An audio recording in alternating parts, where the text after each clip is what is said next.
How did Ferrari perform on the first day of testing in Bahrain? In today's video, we are going to answer this question. We are going to analyze the times of the first day and see the comparison between Ferrari, McLaren, Red Bull, and Mercedes and all the other teams, and I will tell you the key points that we can perceive from this first day. How did Ferrari, Hamilton, Leclerc, Norris, Piastri, Verstappen, and Kimi Antonelli perform? We'll cover all the details. Before we begin, please leave a supportive like and let's get started. So the first thing, I want to start from the bottom. In fact, we saw a great McLaren in the second part of the day. In the morning's first part, we saw a McLaren with multiple issues. It didn't leave the pit. They wanted to try different things in the pit before going out on track with plates in the morning, and then in the afternoon, same thing with Norris. They waited a bit of time before leaving the pit, then they went out, they did a few laps. The long runs have convinced McLaren, and then, however, they never tried the dry lap, if we want, until the end, when Norris tried a great lap and positioned himself at the top. In fact, now I show you also the time classification, and I show you first the lap, let's say, that Norris did. In fact, he did a great lap at the end in 1.30 and 4, beating Leclerc's time in 1.30 and 8, and here Norris put himself in first place. This, however, only happened in the second part of the day and reshuffled the cards a bit. Now we have seen a McLaren that has started from where it left off last year. After Abu Dhabi, we set a strong McLaren first force with second force Ferrari. We started a bit from those values there with a Leclerc second, so definitely second force, and a Verstappen who does not give up. But obviously the classification of the first day of testing is indicative in the sense it does not give us the actual values of how the teams are at this moment. Everyone is hiding. Among other things, Leclerc and Norris did a different job because I also show you the telemetry of Federico Albano that brings us the difference also of the points of maximum speeds I put on the other side, so you see well, and we see that Ferrari in time with Leclerc, who did in the afternoon 1.38 against the time of 1.34, and we see the difference also in the top speeds with Ferrari that was superior to McLaren by a few kilometers per hour, 3.1 miles per hour on each straight. While McLaren was superior to Ferrari in corner entry, in fact, on average, Norris entered stronger than Ferrari. When we know that Leclerc is a great braker, he also brakes strong, but in that case, having a heavier car, Leclerc, compared to Norris, because they were on two different programs. Well, Leclerc braked earlier than Norris and had the same speed because we see that they are very similar. However, Leclerc had a higher exit speed in general, and Norris struggled a bit more on the straights because he couldn't reach the same top speed. So Leclerc braked a bit earlier, having a heavier car to make it rotate more. So we've already seen, let's say, a comparison between Ferrari and McLaren, but we need to answer the question of how Ferrari performed on this first day of testing. Let's compare the Ferrari 2024 and 2025 models. 25, this is a very nice image that shows us the difference, how Ferrari has evolved over the course of this year. We see how the radiator mouth changes the belly scheme. The radiator area, we see how the engine hood area changes. In short, there are many changes. However, one thing is clear. We saw a different Ferrari between the morning with Hamilton, with a slightly more nervous Ferrari, difficult to drive, while in the afternoon we saw a slightly calmer Ferrari, a bit more linear even in driving, which followed Leclerc's instructions. Hamilton struggled with the front end of his car in the morning session, as evidenced by some videos about which show us exactly the onboard difference between Hamilton and Leclerc. So let's go see Hamilton first. I show you the points where he struggled a bit more, and then we also go see Leclerc. Wait a moment, let's go back to the video. On board, here it is. We see it well with this morning's ranking. Antonelli leads, followed by Lawson, Albon, Tsunoda, Hamilton, and the rest of the field. Let's take a moment to see where Hamilton had a bit more difficulty. Let's see here. Turn 1, he comes in, manages to hit the apex. Here we see that he makes some minor corrections, but nothing hilarious. Let's move on. We get here, we see that he slightly misses the apex, gets a bit of understeer on entry, and on exit he has to fight a bit with the front end. See how much steering angle Hamilton has to give to try to stay within the track limits. Let's move on to the snake part, however. Ferrari didn't compare badly in this case with Hamilton, and here comes Hamilton, who comes slightly long. We see here that he can't quite hit the apex, and in fact on exit he also has a bit of oversteer. In fact, the steering tends to open up a bit too much, so understeer on entry, that turns into oversteer on exit. Something that we have already found, especially on the SF23, there was this behavior that we remember. We see here on entry, Hamilton manages to arrive just right, precise at the apex in this case, so he doesn't have understeer. But we see a big oversteer on exit. We see this correction with the steering turned completely the other way.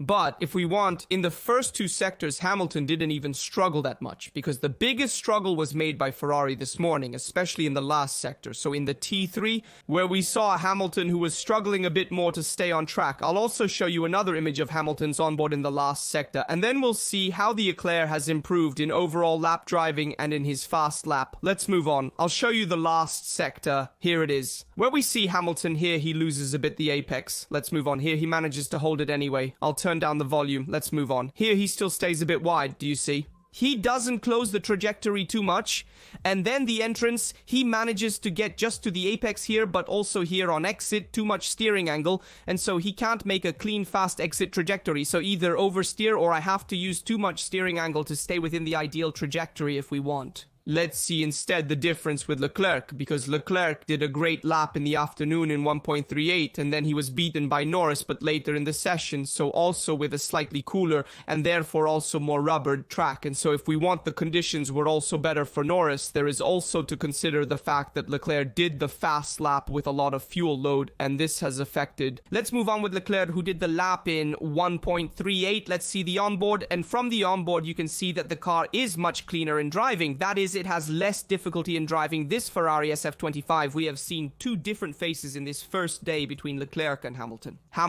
Let's also take a look at a small board here. You see how a bit of steering angle is used to stay inside the trajectory, but it is linear in driving. It does not make corrections. Instead, Hamilton did a bit more this morning. Also here in the snake, we see here the entrance. Also here, Leclerc manages to arrive just right. And on exit, you remember that Hamilton made that correction. Here, Leclerc is much more linear on exit. He manages to exit well, to follow the ideal trajectory without making corrections. Let's also see here very difficult curve.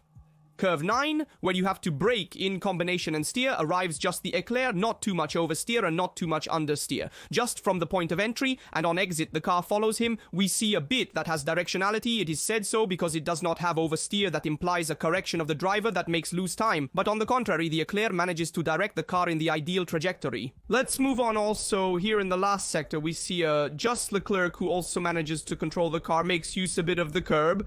But it's okay. Let's move on also here. Very difficult curve, manages to arrive not too much on the curb, so manages to have a bit of control here. A slight correction, however, he does, but nothing too serious, and indeed the car is very drivable. So a difference in approach between Hamilton in the morning with the setup a bit more extreme lower, and that generated understeer on entry and oversteer on exit. Leclerc more balanced in the afternoon. Many also argue that Hamilton used the setup a bit more extreme than Leclerc used in the film in day at Fiorano, where he struggled a bit more. While the Leclerc in the film, Idea Fiorano, used a more balanced setup, used the Leclerc a slightly more extreme setup, while Hamilton a more balanced setup. And so they did a compare, let's say a switch also of setups, so they differentiated the setups between the two drivers for the first day of testing in Bahrain. Said this: what is my personal opinion? Several tests are being conducted by the drivers. I also show Hamilton's long runs from this morning, and it makes sense in my opinion. These are tests that Ferrari is doing to see how the car behaves, especially with a lot of fuel loads. So in the first part of the race,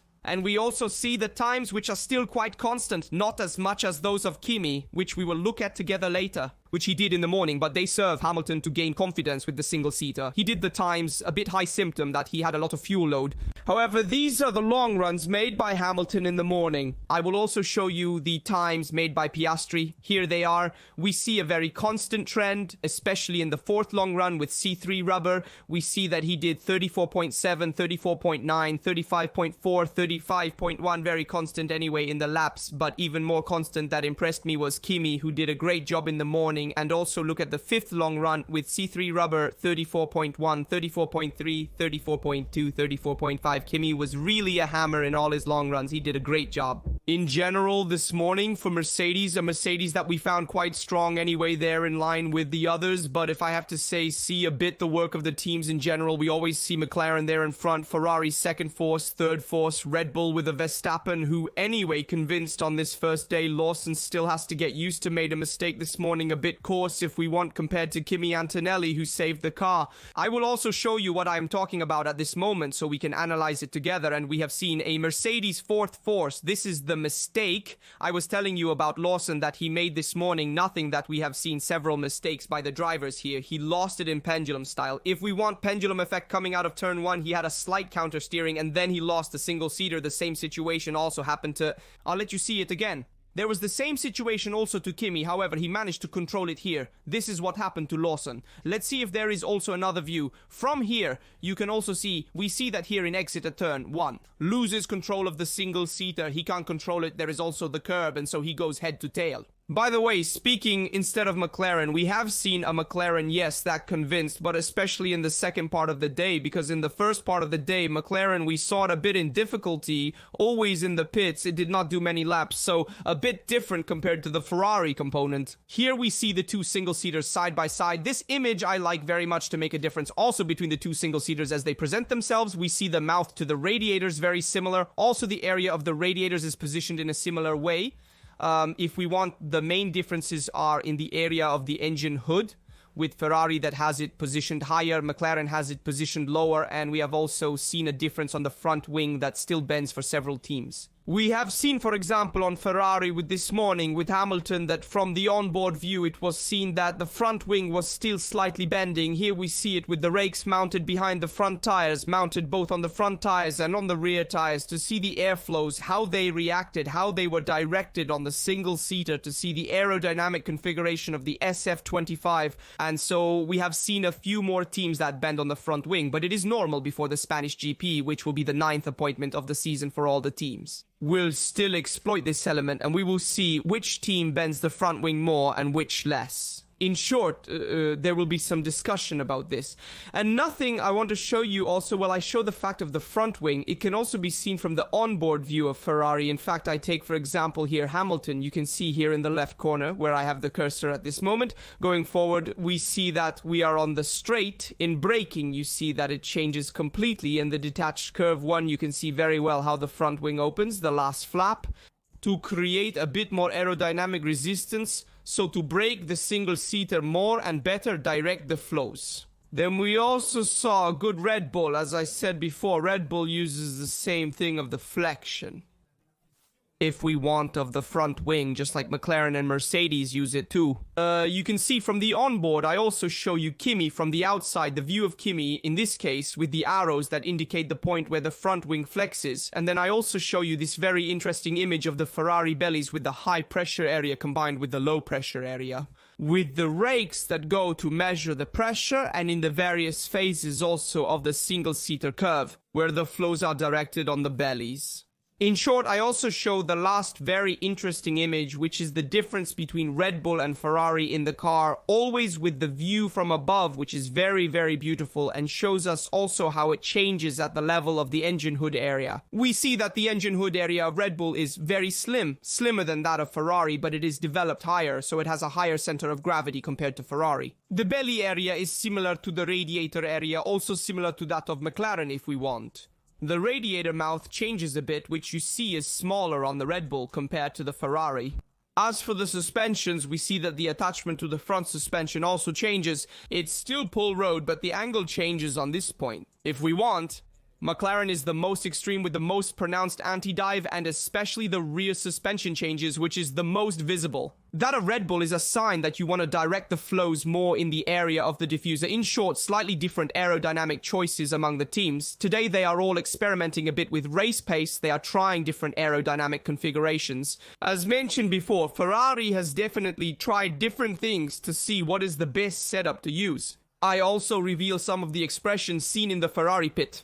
Leclerc has appeared somewhat concerned at times, who has examined some problems. In the interview with Vassar, we also saw Jerome D'Ambrosio, we saw a bit of everyone who have had discussions at Ferrari. However, we also saw a very happy expression, if we give a positive one, to Ravin Jain, who is the head of strategies at Ferrari. Just as Leclerc made 1.38 the best time of his session, well, he was happy with this time, and so he smiled to confirm a good Ferrari that we have seen today, and we also saw a good Red Bull, so we should not exclude, since all the teams, in the sense that the top teams are very close to each other. If we want at a general level, I see a McLaren ahead, then Ferrari, then Red Bull, but I repeat, the difference is minimal currently, and they are all working to try to improve. Certainly, Red Bull is working more on the suspensions, Ferrari is working more on the race pace, so on the management with a lot of fuel load, and all the teams are trying to work on their own weaknesses, specifically, but especially a bit at a general level, to understand and comprehend this car in its entirety. They also did several steady-state simulations in the morning to try to replicate the wind tunnel on the track and therefore review the same sensations. And in general, I see a good Ferrari. Anyway, a good start if this morning Hamilton started a bit more of struggle. If we want instability in the front end management and at the curve exit. But it's okay because it's a single-seater. It must understand in the afternoon we saw a more consistent Leclerc, especially in driving as lap times. I will also show you the race steps of Leclerc and the other drivers in the afternoon, which are these here. We are also going to analyze them. In comparison, these are the times made by Verstappen, Leclerc, Russell and so on, all the others, and a comparison of the laps made in the afternoon before the red flag.